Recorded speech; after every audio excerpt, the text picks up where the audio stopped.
Ancient Egypt is a lengthy period of human history, filled with the deeds of great men and women that steadily developed some of the greatest and most enduring cultural feats humanity has ever known.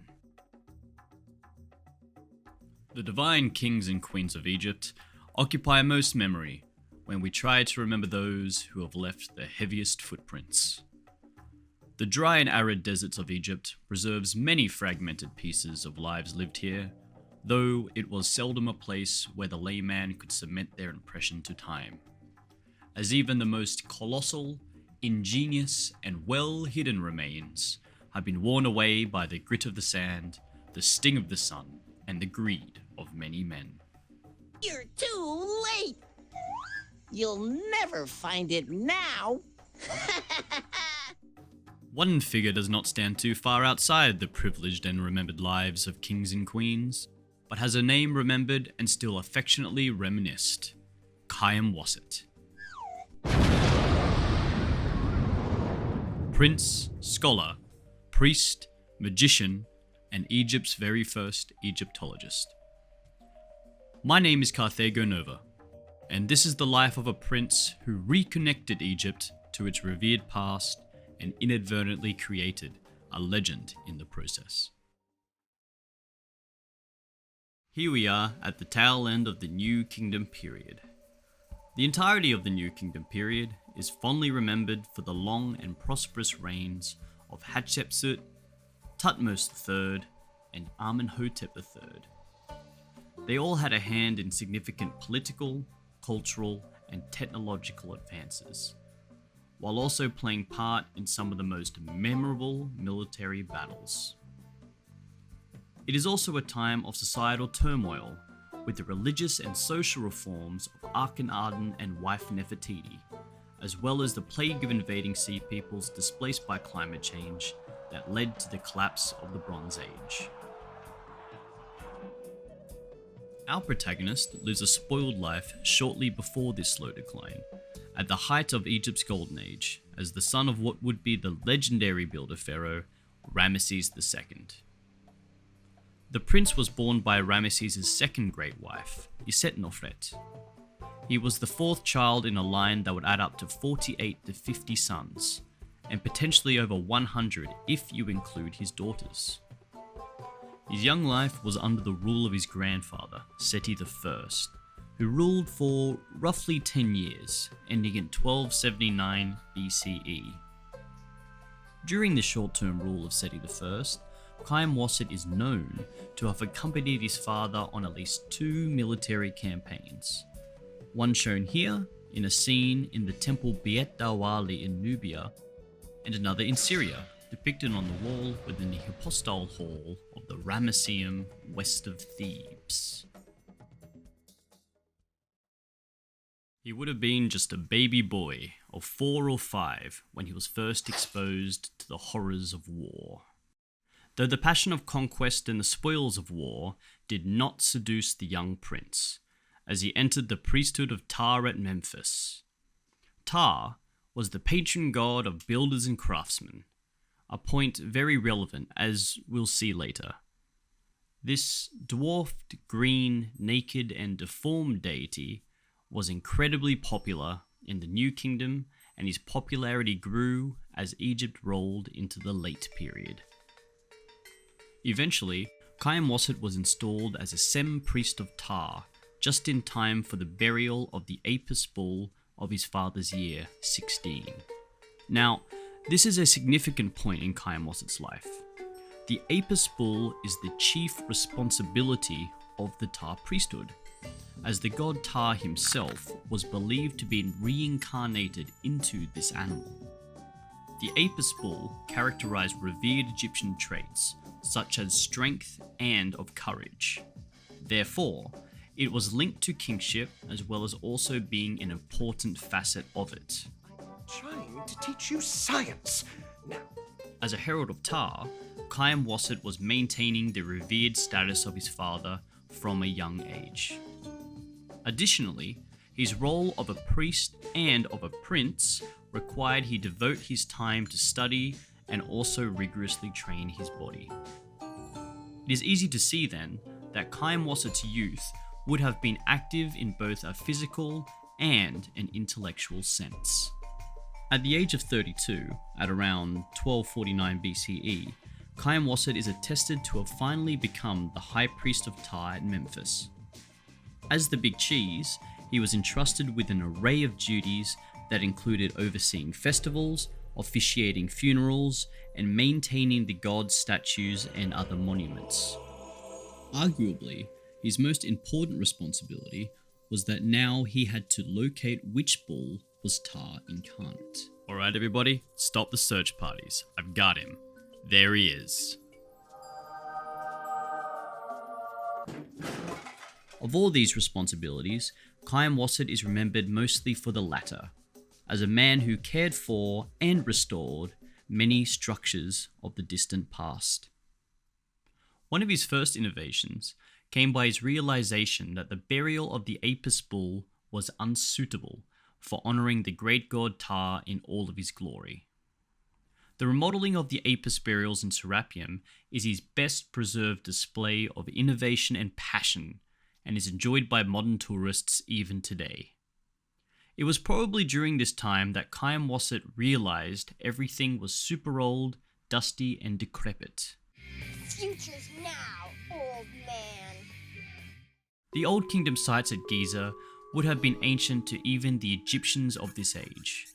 1,000 years of weather, theft, and graffiti had caused a severance of Egypt's distant past. Inspired by his charge of High Priest, he decided to go out and renew the relics of the past. The prince spent a large portion of his life tending to mostly Old Kingdom era monuments. He dug them out of sand, rebuilt them back up, and restored them. As a garnish, he would slap on gigantic museum labels to detail who the monuments were revering. He would also mention his father and give credit to himself as the restorer.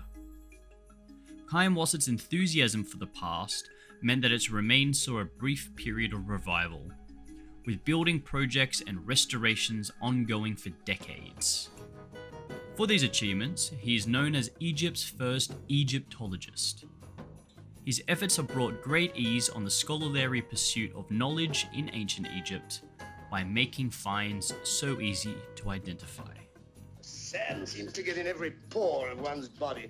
Why can't we do away with the desert, Hamer? I'm only a priest, not a god, son. In doing these selfless acts, Khaemwaset helped cement the rule of his father. So everybody ended up being super stoked on Ramesses. Yay! He was also relinking the past to the present, and thusly giving Egyptians of the time a deeper identity, which, of course, they were also stoked on. Yay! Egyptian cosmology was seated in doing and making known virtuous acts such as restoration. Doing so edged the world away from seeping into chaos. Khaemwaset is essentially doing his part in saving the world from the apocalypse, which people were totally stoked on. Yay! If there's ever an entrance to this pyramid, it's sure sealed tight now. A termite couldn't get inside of this thing. How about a mole? And that's it. He pranced around Egypt rebuilding sandcastles and frolicked among them. I hope you found this video interesting, especially the part where he put signs on all things. On second thought, forget it. Of course, no, I'm just having you on. Great people are equal parts inspirational and questionable. So with that, let's get on to some controversy.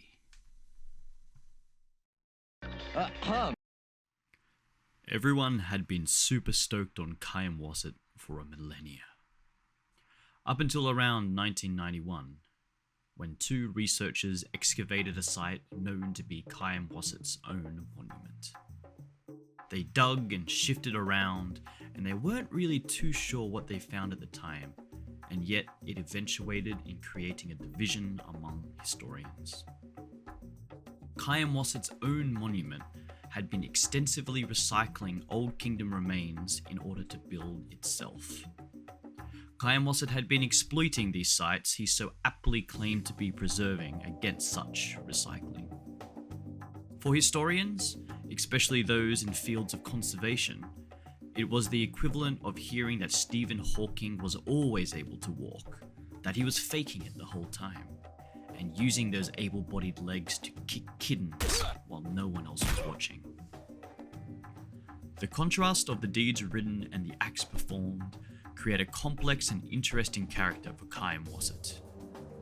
As humanity grows to be as all-knowing as the gods once revered, it would be wrong to cast such quick judgment on Khaemwaset, without first taking a look through the lenses of morality as it was in his time.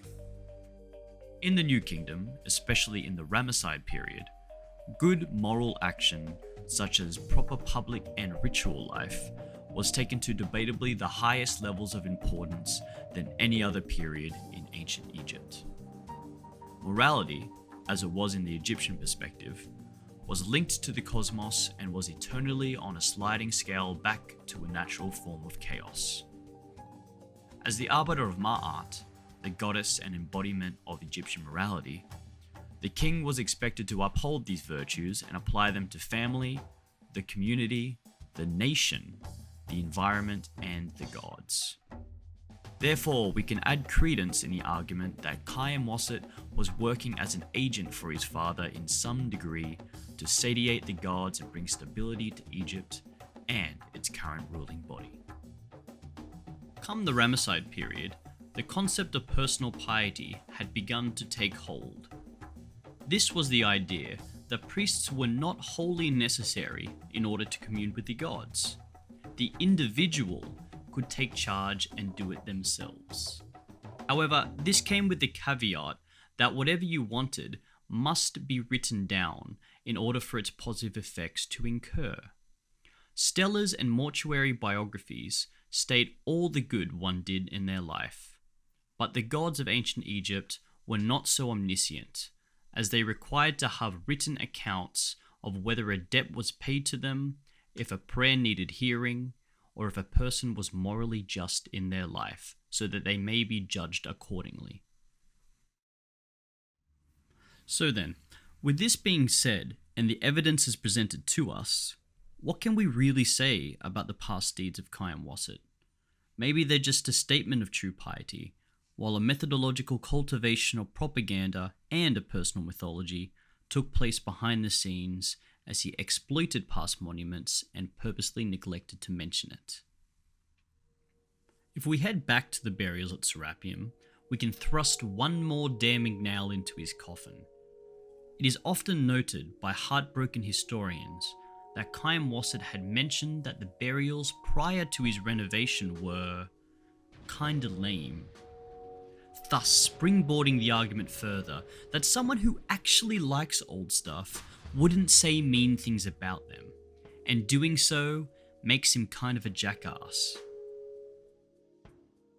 On one hand, we can see his own monument in Nor Saqqara as a compulsion to keep history selfishly as a possession for one end or another.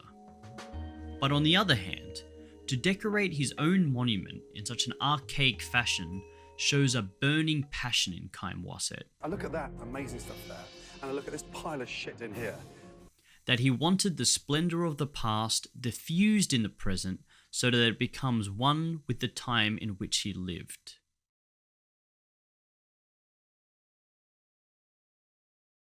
We find ourselves in front of two doors. One labelled Saintly Do-Gooder, the other Rude Boy. I've found that entering either puts me in a dark room, clamoring around, stubbing my toe and eventually finding my way outside only to have myself in front of the opposite door in which I had entered initially. Yes, I believe Khaemwaset was not exclusively one or the other. He was a man who said some mean boy things, but also did extraordinary things. Also, he never kicked any kittens that we're aware of.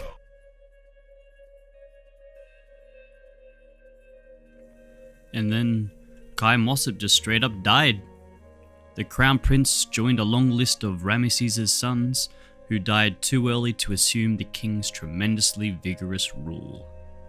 History remembers Khaemwaset's younger brother, Merenptah, as Ramesses III, who famously held back the Sea People's advance that dominoed the world slowly out of the Bronze Age, with its eventual collapse a few generations later.